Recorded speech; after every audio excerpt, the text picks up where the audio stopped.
Cleopatra no era la heroína romántica que crees.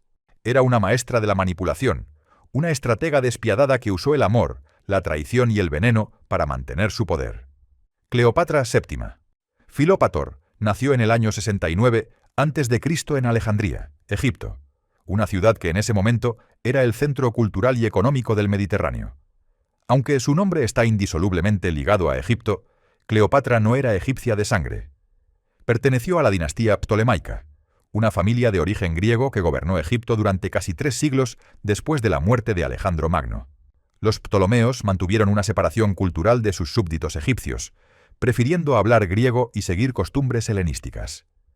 Sin embargo, Cleopatra rompió con esta tradición al aprender a hablar egipcio, un gesto que le permitió conectar con su pueblo y ganarse el apoyo de los sacerdotes y la población local.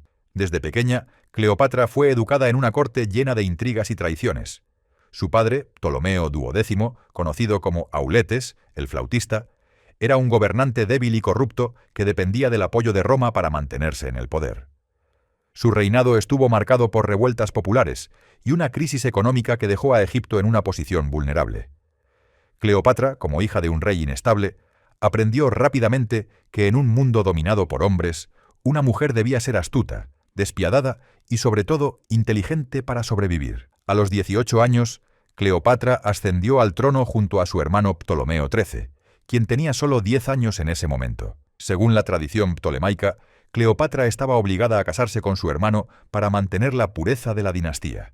Sin embargo, esta unión fue todo menos armoniosa. Ptolomeo XIII, influenciado por sus consejeros, especialmente el eunuco Potino, buscó marginar a Cleopatra y consolidar su propio poder. Cleopatra, por su parte, no estaba dispuesta a compartir el trono con un niño manipulado por cortesanos ambiciosos. La relación entre los hermanos se deterioró rápidamente, y Cleopatra fue expulsada de Alejandría en el año 48 a.C. Sin embargo, lejos de rendirse, comenzó a reunir un ejército para recuperar su trono. Este fue solo el primer paso en una vida marcada por la ambición y la sed de control absoluto. Cleopatra no solo luchaba por su supervivencia, sino también por la independencia de Egipto, un reino que veía como suyo por derecho y destino. En el año 48 a.C., Egipto estaba sumido en una guerra civil entre Cleopatra y su hermano. Fue entonces cuando Julio César, el poderoso líder romano, llegó a Alejandría en busca de aliados. Cleopatra vio en César una oportunidad única para consolidar su poder. Según la leyenda, se hizo envolver en una alfombra y llevada ante César como un regalo. Cuando la alfombra fue desenrollada, Cleopatra emergió, cautivando al general romano con su inteligencia y encanto. Cleopatra y César se convirtieron en amantes, y juntos derrotaron a Ptolomeo XIII, consolidando el trono de Cleopatra. Pero este no fue un romance de cuento de hadas. Cleopatra usó a César para asegurar su posición y proteger a Egipto de la expansión romana.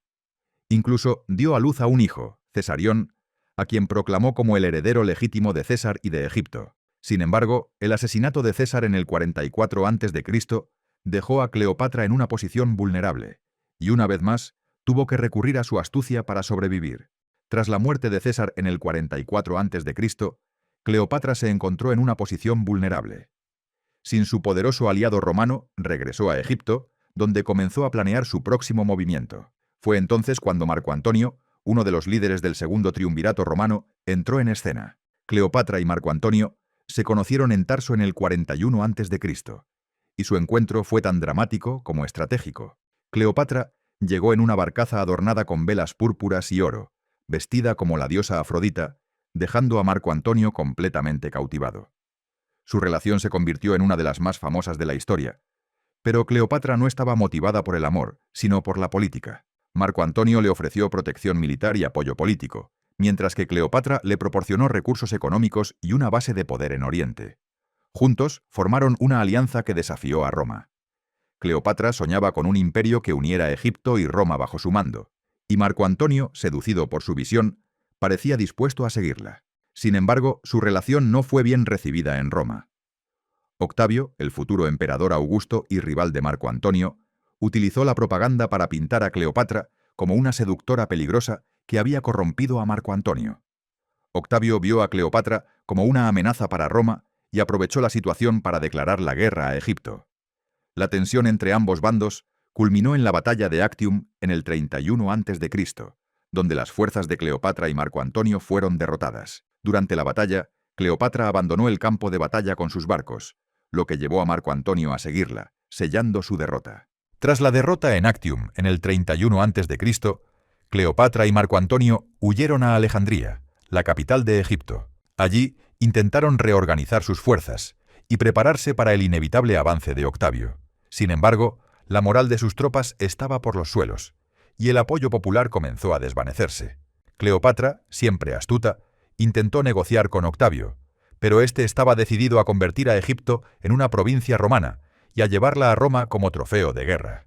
Marco Antonio, creyendo falsamente que Cleopatra había muerto, cayó en la desesperación. Según las crónicas históricas, se arrojó sobre su propia espada, cometiendo suicidio.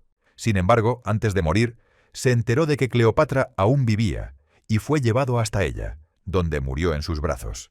Este dramático final de su relación marcó el inicio del ocaso de Cleopatra. Cleopatra, al ver que su sueño de un imperio unido entre Egipto y Roma se desvanecía, decidió tomar el control de su propio destino. Sabía que si era capturada, Octavio la exhibiría en Roma como un símbolo de su victoria, humillándola y convirtiéndola en un trofeo.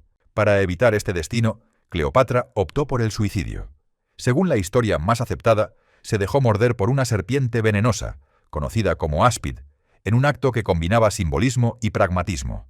El áspid no solo era un método rápido y efectivo, sino que también estaba asociado con la diosa egipcia Isis, reforzando la imagen divina que Cleopatra había cultivado durante su reinado. Su muerte marcó el fin de la dinastía ptolemaica, que había gobernado Egipto durante casi 300 años. Octavio se aseguró de que Cesarión, el hijo de Cleopatra y Julio César, fuera asesinado, eliminando cualquier amenaza potencial al trono romano. Egipto se convirtió en una provincia romana, perdiendo su independencia para siempre. Cleopatra prefirió morir antes que vivir bajo el yugo de Roma, y su legado como una de las mujeres más poderosas y manipuladoras de la historia quedó sellado para siempre. Aunque su vida terminó en tragedia, su historia ha perdurado como un símbolo de inteligencia, ambición y resistencia. Cleopatra no fue solo una reina, fue una estratega que desafió a las mayores potencias de su tiempo y dejó una huella imborrable en la historia. Cleopatra fue mucho más que una reina seductora. Fue una estratega brillante, una política despiadada y una sobreviviente en un mundo dominado por hombres. Su vida estuvo llena de intrigas, traiciones y una ambición sin límites. ¿Fue una villana o una heroína? Eso depende de cómo la veas. Pero una cosa es segura. Cleopatra fue, sin duda, una de las figuras más fascinantes y poderosas de la historia. Si te gustó este video, no olvides darle like, suscribirte y activar la campanita para más historias como esta. Déjame en los comentarios qué otro personaje histórico te gustaría que exploremos. Hasta la próxima. Adiós.